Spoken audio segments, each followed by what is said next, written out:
Hello അസ്സലാമു അലൈക്കും welcome back. ഇന്നത്തെ നമ്മുടെ വീഡിയോ ചൈന ഗ്രാസോ ജലാറ്റിനോ ഒന്നും യൂസ് ചെയ്യാതെ തന്നെ വീട്ടിലുള്ള ഒരു ഇൻഗ്രീഡിയൻറ്റ് വെച്ചിട്ട് എങ്ങനെയാണ് നമുക്ക് കേക്കിലൊക്കെ യൂസ് ചെയ്യുന്ന ഗ്ലിറ്റർ ഉണ്ടാക്കിയെടുക്കാമെന്നാണ് കാണിക്കാൻ പോകുന്നത്. പെട്ടെന്ന് തന്നെ നമുക്ക് ഉണ്ടാക്കിയെടുക്കാൻ പറ്റുന്ന ഒരു സംഭവമാണ്. നമ്മൾ കടയിൽ നിന്ന് വാങ്ങിക്കുമ്പോൾ ഇതിന് 150-200 രൂപയൊക്കെ ഒരു ബോട്ടിലിൽ കൊടുക്കണം. അപ്പോൾ ഇത് നമുക്ക് സിമ്പിളായിട്ട് വീട്ടിൽ തന്നെ ഉണ്ടാക്കിയെടുക്കാൻ പറ്റും. നല്ല ഗ്ലൈസിങ് കിട്ടുകയും ചെയ്യും. അപ്പോൾ ഇതെങ്ങനെയാണ് തയ്യാറാക്കിയെടുക്കുന്നതെന്ന് നോക്കാം.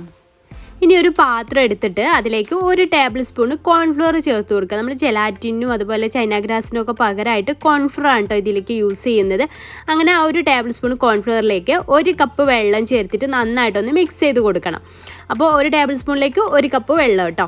എന്നിട്ട് ഒരു വിസ്ക് ഉപയോഗിച്ചിട്ട് നന്നായിട്ട് കട്ടയില്ലാതിരിക്കാൻ വേണ്ടിയിട്ട് നന്നായിട്ടൊന്ന് മിക്സ് ചെയ്ത ശേഷം നമ്മൾ ഏത് കളറാണോ ഇതിലേക്ക് ആഡ് ചെയ്യുന്നത് ആ ഒരു കളറ്, ഞാനിപ്പോൾ 2 ഡ്രോപ്പ് റെഡ് മാജിക് ജെൽ കളറാണ് ചേർക്കുന്നത്. ലിക്വിഡ് കളർ ചേർത്താലും കുഴപ്പമില്ല കേട്ടോ. അപ്പോൾ നമ്മളിപ്പോൾ ജെൽ കളറാണ് ചേർത്ത് കൊടുത്തിട്ടുള്ളത്. ഇനി ഇത് തിളച്ച് വരുന്ന സമയത്ത് ഇതിലാറ് ഒന്നുകൂടെ ഡാർക്കായിട്ടുള്ള റെഡായിട്ട് വരും കേട്ടോ. ഇനി നമുക്കിത് സ്റ്റൗവിലോ അല്ലെങ്കിൽ കറണ്ട് അടുപ്പിലോ ഒന്ന് വെക്കുക. ഏറ്റവും ലോ ഫ്ലെയിമിലിട്ടിട്ട് വേണം സ്റ്റൗവിലൊക്കെ ആണെങ്കിൽ ചെയ്തെടുക്കാൻ വേണ്ടിയിട്ട്. കറണ്ട് അടുപ്പിലും ആണെങ്കിലും അങ്ങനെ തന്നെ ചെറിയ ഇതിലിട്ടിട്ട് വേണം കേട്ടോ ചെയ്തെടുക്കാൻ. അതിങ്ങനെ ഇളക്കിക്കൊണ്ടേ ഇരിക്കണം, അല്ലാന്നുണ്ടെങ്കിൽ അടി പിടിക്കും. ഇത് കോൺഫ്ലവർ ആണ്, അപ്പോൾ അത് നന്നായിട്ട് തന്നെ ഇളക്കിക്കൊണ്ടേ ഇരിക്കണം കേട്ടോ. അപ്പോൾ അത് നന്നായിട്ട് തിളച്ച് വരുന്ന സമയത്ത് ഇതിൻ്റെ കളർ ഒരു ട്രാൻസ്പെറൻറ്റ് കളറായിട്ട് വരും. അപ്പോൾ ഇതുകൊണ്ട് ആ ഒരു വൈറ്റ് കളറിൽ നിന്ന് പോയിട്ട് നല്ല റെഡായിട്ട് വന്നിട്ട്, അപ്പോൾ ഇത് ഏകദേശം തിക്കായിട്ട് വരുന്ന സമയത്ത് ഞാനതിലേക്ക് 1 ഡ്രോപ്പ് വാനില എസൻസ് ചേർത്ത് കൊടുത്തിട്ട്, നിർബന്ധമൊന്നുമില്ല, നല്ലൊരു ഫ്ലേവർ കിട്ടാൻ വേണ്ടിയിട്ടാണ്. 1 ഡ്രോപ്പ് മതി, അതിൽ കൂടുതൽ വേണ്ട കേട്ടോ. എന്നിട്ട് ഇത് നന്നായിട്ടൊന്ന് മിക്സ് ചെയ്ത് കൊടുക്കുക. ഇപ്പോൾ നമ്മുടെ സ്പാച്ചുല അവിടെ നിന്ന് ഇങ്ങനെ നീക്കുന്ന സമയത്ത് അടിയിലുള്ള പാത്രം തെളിഞ്ഞ് വരുന്ന ആ ഒരു പരുവാകുമ്പോൾ നമുക്കിത് ഓഫ് ചെയ്യാം. അഥവാ വലിയ ബബിൾസൊക്കെ ആയിട്ട് വരും, നമുക്ക് ഏകദേശം തിക്കായി നേരം അറിയാമല്ലോ. ആ ഒരു സമയമാകുമ്പോൾ നമുക്കിത് ഓഫ് ചെയ്യാം കേട്ടോ. തീ ഓഫ് ചെയ്തിട്ട് ഇതുപോലെ ഒരു OHP ഷീറ്റിലേക്ക് ഇത് ട്രാൻസ്ഫർ ചെയ്യുക. ഇങ്ങനെ കുറച്ച് വളരെ തിന്നായിട്ട് ഇതുപോലെ പരത്തി കൊടുക്കുക. കട്ടി ഉണ്ടാവരുത്, നല്ല തിന്നായിട്ട് പരത്തി കൊടുക്കുക. ഞാനിതൊരു 4 ഷീറ്റിൽ ആക്കി 2 ചെറിയതിലാണ്, അതുകൊണ്ട് 4 പറഞ്ഞത്. അപ്പോൾ ഒരു 4 ഷീറ്റിലൊക്കെ ഇതുപോലെ ഇല്ലാതെ തിന്നായിട്ടൊന്ന് പരത്തി കൊടുക്കുക.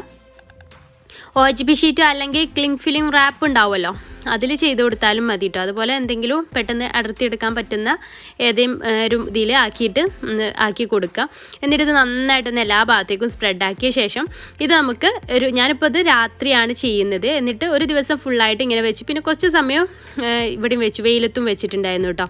അപ്പോൾ നമുക്കിത് നന്നായിട്ട് ഉണങ്ങുക, അതാണ് ഇതിൻ്റെ ഒരു കണക്ക്. അപ്പോൾ എത്ര സമയം എന്ന് കറക്റ്റ് പറയും, എത്രത്തോളം ഉണങ്ങാൻ പറ്റുമോ അത്രത്തോളം ഉണങ്ങുന്ന സമയത്ത് ഇതിങ്ങനെ ഇതിൽ നിന്ന് വേറിട്ട് പോരും. അപ്പോൾ ഇതുപോലെ ആയിട്ട് വരും കേട്ടോ. നന്നായിട്ട് ഉണങ്ങിയിട്ടില്ലെങ്കിൽ നമുക്ക് കറക്റ്റായിട്ട് പൊടിച്ചെടുക്കാൻ പറ്റില്ല. എന്നിട്ട് ഇതെല്ലാം കൂടെ ഒരൊറ്റ തവണയായിട്ട് ഞാനിത് അടിച്ചെടുക്കുകയാണ്. ഒരു തവണയായിട്ട് അടിച്ചെടുക്കുക കേട്ടോ. നമ്മളിത് അടിച്ചെടുക്കുന്ന സമയത്ത് വളരെ കുറച്ചേ ഉണ്ടാവുള്ളൂ. അപ്പോൾ കുറേശ്ശെ ഇട്ട് അടിച്ചെടുത്താൽ ഇത് പൊടിഞ്ഞ് കിട്ടൂല. അപ്പോൾ എല്ലാം കൂടെ ഒരു തവണയായിട്ട് തന്നെ അടിച്ചെടുക്കാം. നമുക്കിത് മിക്സിയുടെ ചെറിയ ജാറിലിട്ടാട്ടോ അടിച്ചെടുക്കുന്നത്. അപ്പോൾ ഇത് ഞാൻ അടിച്ചെടുത്തിട്ടുണ്ട്. എന്നിട്ട് ഒരു അരിപ്പയിലൂടെ ഇത് നമുക്കൊന്ന് അരിച്ചെടുക്കാം. നല്ല ഗ്ലേസിങ് നിങ്ങൾക്ക് കാണാൻ പറ്റുന്നുണ്ടാവും. നല്ല കടയിൽ നിന്നൊക്കെ വാങ്ങിക്കുന്ന ആ സെയിം ഗ്ലേസിങ്ങിനോട് കൂടെ തന്നെ നമുക്കിത് കിട്ടിയിട്ടുണ്ട്. ഞാനിതിന് മുന്നേ ജലാറ്റിന് വെച്ച് ഇതുപോലത്തെ ഗ്ലിറ്റർ ഉണ്ടാക്കി എടുത്തിട്ടുണ്ടായിരുന്ന വീഡിയോ അപ്ലോഡ് ചെയ്തിട്ടുണ്ട്. കണ്ടിട്ടില്ലാത്തവർ എൻ്റെ ഡിസ്ക്രിപ്ഷൻ ബോക്സ് ഒന്ന് ചെക്ക് ചെയ്ത് നോക്കൂ കേട്ടോ. അതിൽ ഞാൻ കൊടുക്കാം കേട്ടോ അതിൻ്റെ ലിങ്ക്. ഇത് പിന്നെ എല്ലാവർക്കും എപ്പോഴും ഉണ്ടാക്കിയെടുക്കാൻ പറ്റും. കോൺഫ്ലോർ ഇപ്പോൾ എല്ലാവരും വീട്ടിലും ഉണ്ടാവുമല്ലോ, സിമ്പിളായിട്ട് ആർക്കും ഉണ്ടാക്കിയെടുക്കാൻ പറ്റും. അപ്പോൾ നമുക്കിത് നല്ലൊരു ഗ്ലേസിങ്ങോട് കൂടെ തന്നെ കിട്ടിയിട്ടുണ്ട്. കടയിൽ നിന്നൊക്കെ വാങ്ങിക്കുന്ന ആ ഒരു സെയിം ഗ്ലേസിങ്ങോട് കൂടെ തന്നെ കിട്ടിയിട്ടുണ്ട്. അപ്പോൾ ഈ ഒരു വീഡിയോ നിങ്ങൾക്ക് ഇഷ്ടപ്പെട്ടിട്ടുണ്ടെങ്കിൽ ലൈക്ക് ചെയ്യാനും ഷെയർ ചെയ്യാനും മറക്കരുത്. പിന്നെ നമ്മുടെ ചാനൽ സബ്സ്ക്രൈബ് ചെയ്യാത്തവരുണ്ടെങ്കിൽ പ്ലീസ് ഒന്ന് സബ്സ്ക്രൈബ് ചെയ്യാം കേട്ടോ. അപ്പോൾ ഇൻഷാ അല്ലാഹ് പുതിയൊരു നല്ലൊരു വീഡിയോ ആയിട്ട് നമുക്ക് നാളെ കാണാം. താങ്ക്